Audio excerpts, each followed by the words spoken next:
अच्छा पिला माने हम आज ଗୋଟେ ନୂଆ ଗପ ଶୁଣିବା ହେଲା କଣ କହିଲା ଅଳସୁଆ ଦୁଃଖ ପାଏ କୋ ମାନେ ଦୁଃଖ ପାଆନ୍ତି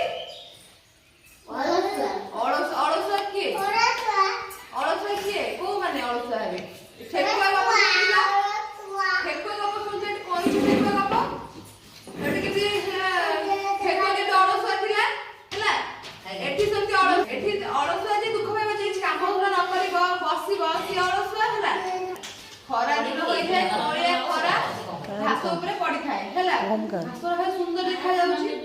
ସେ କହିଛି ଘାସ ଚିକ୍ ଚିକ୍ ଖାଉଛି ପୁରା ସୁନ୍ଦର ଦେଖା ଯାଉଛି ହେଲା ଝିଣ୍ଟିକାଟେ ମନ ଖୁସିରେ ସେଇ ଝିଣ୍ଟିକାଟା ସେଇ ମନ ଖୁସିରେ ସେଇ ଘାସ ଉପରେ ବୁଲିକି ଖେଳୁଥାଏ ହେଲା କଣ ହେଇଥିଲା ସେ ଗୋଟେ ପିମ୍ପୁଡ଼ି ସେ ଗୋଟେ ସାଙ୍ଗ ଖୋଜୁଥିଲା ଖେଳିବା ପାଇଁ ପିମ୍ପୁଡ଼ିକି ଦେଖିଲା ପିମ୍ପୁଡ଼ିକି ଦେଖିକି କହିଲା ପିମ୍ପୁଡ଼ି ଭାଇ ଆସ ଖେଳିବା ହେଲା ପିମ୍ପୁଡ଼ି ଭାଇ ତାକୁ ଡାକିଲା ସିଏ ହେଠୁ କହିଲା ନାଇଁ ଭାଇ ମୋ ପାଖରେ କାମ ଅଛି ହେଲା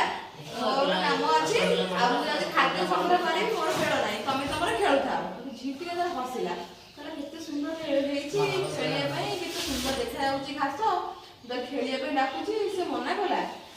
ହସିଲା କିଏ ହସିଲା ଝିଣ୍ଟିକା ହସିଲା ଝିଣ୍ଟିକା ଖେଳୁଥିଲା ତାର ଖାଇବା ନ ସଂଗ୍ରହ କରି ତାର ଖେଳୁଛି ବୁଲୁଛି ବର୍ଷା ଦିନ ହେଲେ ତ ଖାଇବାକୁ ମିଳିବନି ସେତେବେଳେ ପିମ୍ପୁଡ଼ି ତାର ସେଥିପାଇଁ ତା ଖାଇବା ସଂଗ୍ରହ କରିକି ତାର ରଖିଥାଏ ବର୍ଷା ଦିନେ ହେଲେ ସେ ଖାଇବ ଝିଣ୍ଟିକା ତାର କଣ କରୁଥିଲା ଖେଳୁଥିଲା ବୁଲୁଥିଲା ସେ ଖାଇବା ସଂଗ୍ରହ କରୁନଥିଲା ଯେତେବେଳେ ବର୍ଷା ଦିନ ହେଲା ସେତେବେଳେ ଆଉ ଝିଣ୍ଟିକାକୁ ଖାଇବା ପାଇଁ କିଛି ମିଳିଲାନି କାହିଁକି ମିଳିଲାନି ଝିଣ୍ଟିକାକୁ କାହିଁକି ମିଳିଲାନି ସିଏ ଖାଇବା ସଂଗ୍ରହ କରିନଥିଲା ସିଏ ଅଳସୁଆ ବେଳେ ବୁଲୁଥିଲା ବସୁଥିଲା ଶୋଉଥିଲା ଝିଣ୍ଟିକା ସେଇଟା ତାର ଖାଇବାକୁ କିଛି ମିଳିଲାନି ବର୍ଷା ଦିନେ ସେଠୁ କଣ କଲା 2 ଦିନ ଉପାସ ରହିଲା ତା ଖାଇବାକୁ ମିଳିଲାନି ବୋଲିକି 2 ଦିନ ଉପାସ ରହିଲା 2 ଦିନ ନ ଖାଇ ପିଇକି ପିମ୍ପୁଡ଼ି ପାଖକୁ ଗଲା କହିଲା ପିମ୍ପୁଡ଼ି ଭାଇ ମୁଁ 2 ଦିନ ହେଲା ଖାଇନି ମତେ କିଛି ଖାଇବାକୁ ଦିଅ ସେଠୁ ଯାଇକି କାଠୁ ଖାଇବାକୁ ଆଣିଲା ଏଇ ଝିଣ୍ଟିକା କାଠୁ ଖାଇବାକୁ ଆଣିଲା ପିମ୍ପୁଡ଼ି ଠାରୁ ପୁଣି ଆଣିଲା ହେଲା ପିମ୍ପୁଡ଼ି ସିନା ଖାଦ୍ୟ ସଂଗ୍ରହ କରିଥିଲା ବୋଲି ତା ପାଖରେ ଖାଇବା ଥିଲା ଯଦି ସଂଗ୍ରହ ନ କରିଥାନ୍ତା